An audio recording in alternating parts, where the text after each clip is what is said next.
You might have heard of the Little Mermaid live-action remake. It did not do so well, despite what the media says. It came in probably at an end run of the box office at $550 million worldwide. That could sound impressive until you realize that that's about half of what Aladdin made. It's even less as a percentage of what Beauty and the Beast made, The Lion King made, etc. And that's all coming at a time when movie ticket prices are more expensive now than ever before. The Little Mermaid strategy was not a success, and yet Disney seems to be doubling down, going even farther when it comes to the Snow White remake. And it's Halle Bailey, the Little Mermaid, to the rescue once those horrible, terrible, awful, embarrassing photos of Snow White and the 7 Dirty Hippies leaked online.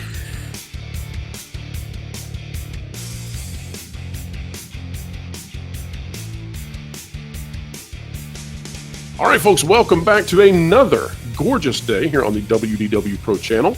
We hope you are having a great day as well out there, and if not, we're going to try to make it a little bit better. That's our goal each and every day, as well as explaining entertainment and keeping you ahead of the culture curve. Helping us to do so today is Michelle of Force of Light and Hughes of Views with Hughes, both coming back to the channel for more fun. And folks, if you like fun such as this, consider clicking the like button, share, subscribe, and when you click it, you stick it to the algorithms. It is the notification bell. We begin our journey, a fun journey indeed, from eonline.com, that's e-news. Here's what they've got by Angie Orellana Hernandez. Halle Bailey supports Rachel Zegler amid criticism over Snow White casting. The Little Mermaid star, Halle Bailey, called Rachel Zegler the perfect princess following online hate over the 22-year-old's role as Snow White in the upcoming Disney live-action remake, already framing this film and the criticism that it is receiving because, frankly, the costuming, the casting, everything looks atrocious. But they're going to cast that in the exact same way they did with Little Mermaid, where they use ethnicity as a shield. I frankly find it to be below and beneath what Disney should be doing, but here's the article. Halle Bailey is showing her support for a fellow Disney princess after Rachel Zegler, who is set to play Snow White in the upcoming live-action remake, spoke out on social media about the backlash she's faced since her casting. The Little Mermaid star made it clear she's thrilled to have her as part of the Disney world. "We love you so much, truly the perfect princess," Halle, who experienced similar criticism following her casting as Ariel, wrote to Rachel on Twitter July 15th, to which the West Side Story star replied, "My sweetest girl, I love you always." Now that's, positivity. We like that. Halle's support came after Rachel expressed not wanting to see online hate over her Snow White casting. And this is sort of the gaslighting that I think is the problem here. Here's where this comes from. She said, "Extremely appreciative of the love I feel from those defending me online. But please don't tag me in this nonsensical discourse about my casting." She tweeted July 15th alongside throwback photos of herself dressed in princess costumes. "I really, truly do not want to see it, so I leave you with these photos. I hope every child knows they can be a princess no matter what." All right, so let's dive into the conversation here, and I think this will go into a deeper societal quandary that we need to sort of parse out. But here's the gaslighting problem. Mm-hmm. The gaslighting problem is that these photos leak out online. The 7 dwarves have been turned into magical creatures who look like they need a bath. They walked out of a Village People set from the 70s. It's horrendous looking. It's just really, really bad. And everybody knows that it's bad. Even Disney knows it's bad because Disney came out and yelled that it was fake until we discovered that it wasn't fake. And Disney had to admit, oh no, it's not fake. These are post-production photos that are being done. And we have 2 stand-ins, but the rest are all the actors. Now, to dissolve that criticism then, right, the legitimate criticism of what clearly looks bad, the way that is handled is they come out with the lead actress and they portray this as being racially motivated. And that's a difficult, troublesome thing for us to get into. And so I first want to start off with, Michelle, we'll start with you. In terms of the photos, have you seen the photos that leaked out of this film? Yes, they were absolutely atrocious. And tell us why. And without mentioning race whatsoever, Because I don't think that's I don't think that's, the precursor for why people feel this way. Walk us through why the photos are so bad. Okay, well, for starters, let's go with her dress. It looks like something that you would buy for your daughter in a Disney store because she wants to be a princess. Let's just start with the quality of the dress. It looks incredibly cheap, again, and like something you would find in an actual Disney store. And if you go back and look at the dress, like the dress in Cinderella, when they came out with that, even Belle's in Beauty and the Beast, or say even when they did Cruella. I mean, one of the positives I could say of Cruella was the amount of money put into the fashion and how beautiful the dresses and everything were. And that's what stood out to me first was like, oh, wow, that dress looks horrible. It looks just fake and cheap. Again, it looks like cheap cosplay that, again, a little girl would really enjoy. But yeah, it's bad. And then you get to the mystical creatures, I guess they're called now. And like you said, they look like dirty hippies. They kind of look like carnies. I mean, there's multiple things they look at, but all the things sprinkling pixie dust on the tilt-a-whirl is what they look like they're doing. Yes, but everything I can say that they look like, they don't look like the Seven Dwarfs. That's what they don't look like. And so those two things together, I think that's what got everyone's attention way more than anything racial here. It was just how bad this looked and how it didn't look like Snow White.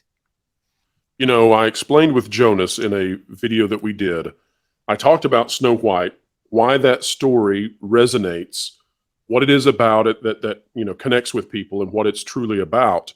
And one of the misgivings, misconceptions about the dwarfs is that we apply our modern, way of thinking to this story, and that's not appropriate at all. Mm-hmm.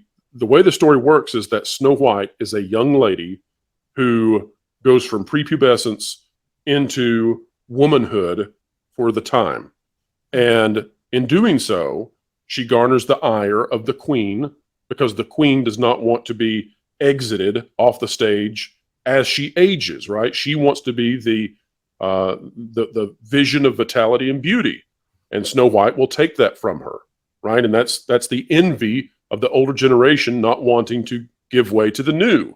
Mm-hmm. And so that's the idea. Snow White, of course, is pale-skinned because at that time in Germany, if you were of high class and nobility, you were not out in the sun. Therefore, your skin would be very pale, and only the very most prestigious people would be able to stay indoors and stay pale-skinned. That's the whole idea. And then the Seven Dwarfs, the reason that she goes to them is because she's afraid of two things. She's afraid of afraid of the witch, who's the queen, for obvious reasons we just discussed. She's also afraid of masculinity because she's just become the focus of attention of men as well. Mm. And so men are also a threat. So she goes to the Seven Dwarfs because they are the proper form of masculinity, except that they also cannot owe her in the way that men could. Now, that's not a statement as to, anything to do with people of today who have dwarfism. And then the idea of the prince is that in Snow White, in her weakest moment, when the queen places her into the highest level of vulnerability, it is that masculinity in its most proper form, when combined with Snow White, provides the protection and the redemption that she needs. So proper masculinity does that. Improper masculinity does not. And certainly improper femininity is damaging to Snow White. That's the idea of the queen. So all of this, what we're doing is we're taking a story that is deeply poignant and symbolic from 200 years ago, and we are analyzing it without proper cultural context, and then completely misunderstanding it and turning it into something that's offensive according to our own standards. Hughes, I want to go to you now with the Little Mermaid actress Halle Bailey coming in and doing this, and therefore setting the context that this is all race-based. Do you not think that Disney realizes yet that this is not the way to market a film or defend a film? Like, Disney could come out and say, these costumes are not the final costumes. Or they could come out and say, this is just post-production photography, not intended for people to see. This is definitely not the quality of our film. They could do this any number of ways. And instead, we have a racial argument, brooding now. What do you think about it, Hughes? Well, the fact of the matter is that they actually went ahead and decided to turn into a racial issue. It's not the first time they've done it or the last time they're going to do it either. Remember back with the whole thing with Kenobi, where they started, where Kathleen Kennedy tried to talk to the actors who play Reva and everything to look out for people out there for all the racists and stuff to go ahead and send the backlash. First and foremost, it's not a racial issue among us fans because of the fact of the matter is we're not worried about the actress. We're not like we see that Rachel, she's a great actress in many projects, but in this particular one, she's just simply doing her job. We're upset with Disney with what they're doing, their intentions with this whole thing, because and they're setting it up as to be a racial issue, especially with E Entertainment and everything. They're trying to set this up out there so that way they can get more attention, give out more attention for this particular movie, to actually reach out to those who are minorities, whether they be those in the Black community as well as those in the Latino, Hispanic communities as well. But the problem is they're selling themselves short for this matter, okay? And not only that, but in this particular movie, 4 white and 7 San Francisco citizens, it's doomed to fail on arrival because of the fact that long ago they showed us photos of her in that, and they realized it's not living up to what the story was originally about. And you actually put out there a great backstory about what the true origins of Snow White was. The thing is, even with the whole race baiting issue with this, it's not going to land because the fact that a lot of people out there are watching Disney, how they're doing things, as well as saw how much of a flop that The Little Mermaid was, along with Wakanda Forever. And it's like Black people are not convinced, and there's a number of Black people out there, myself included, that sees this as another opportunity. Well, not just Black people, but also other minorities, where we see that Disney is doing nothing more but taking the original stories that was put out there from the previous times, and then try to get us to go ahead buy into it, just see ourselves in it. Just go ahead and meet their DEI investment quotas and all of that to get a good score. Hughes, you make an awesome point that I had never thought of until you were just saying that.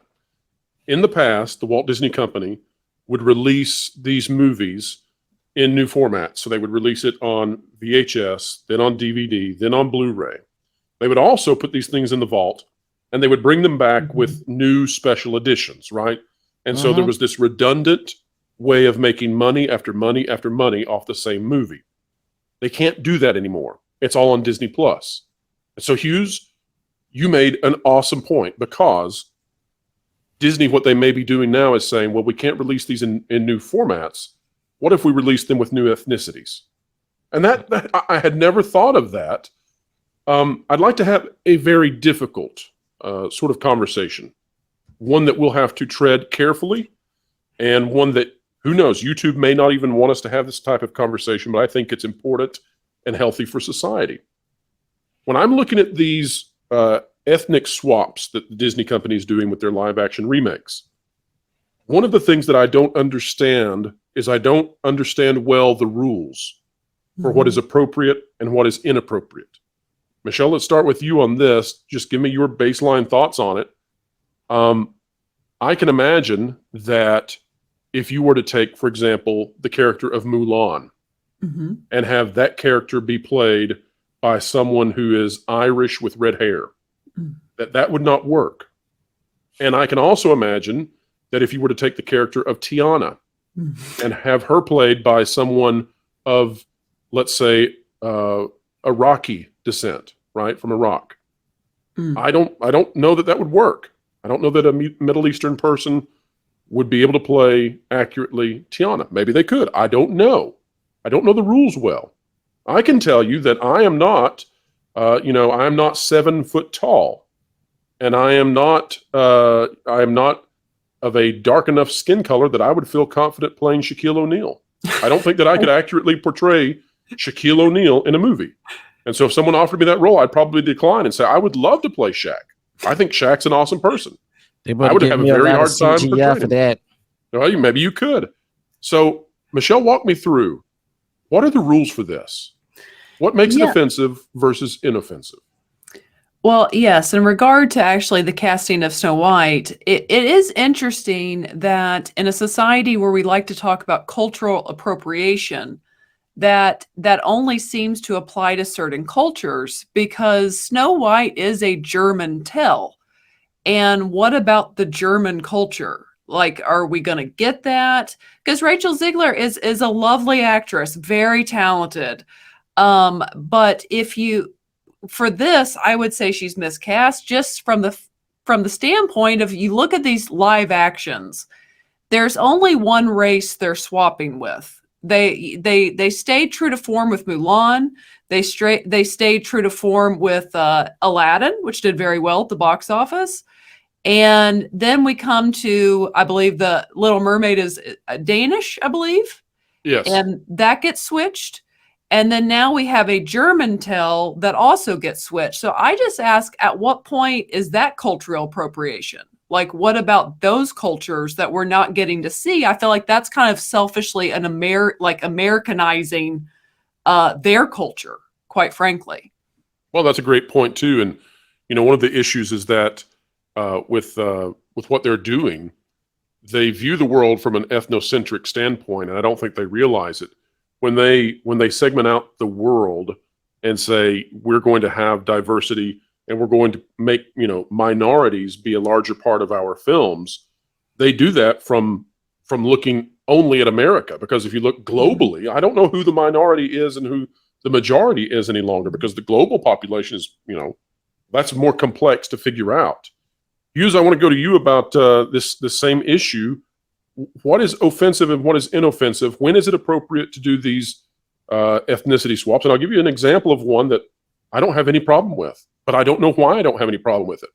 When they did Samuel L. Jackson as Nick Fury, it's a little bit complicated in terms of the comic books, but I don't care. I thought that he was fantastic. Now, Secret Invasion is a terrible streaming service or streaming show, and it's getting no viewership. But all through the first 2 or 3 phases, I thought Samuel L. Jackson was the perfect Nick Fury, and I don't care what color of skin Nick Fury had in the comic books. But I can't articulate to you why I feel that way. Hughes, can you help me with this? When is it offensive? When is it appropriate? When it is not? Well, as far as Samuel L. Jackson's concerned, it's like freaking Samuel L. Jackson, minus the politics and the stuff that he's putting out there and everything. He's like such a good actor that he's good for any kind of role. But the fact of the matter is, whether it's offensive or not offensive, that's depending on the audience, okay? Not the company to go ahead and determine that, all right? Because you don't have a lot of people out there saying, and within the African American community, saying that they should have made Snow White this color or Little Mermaid that color. Because the fact of the matter is, no one in the African American communities even cared to give a darn about Disney, except for the fact that we only cared about Mickey Mouse from once upon a time. And then fast forward to 2018 when Black Panther came out.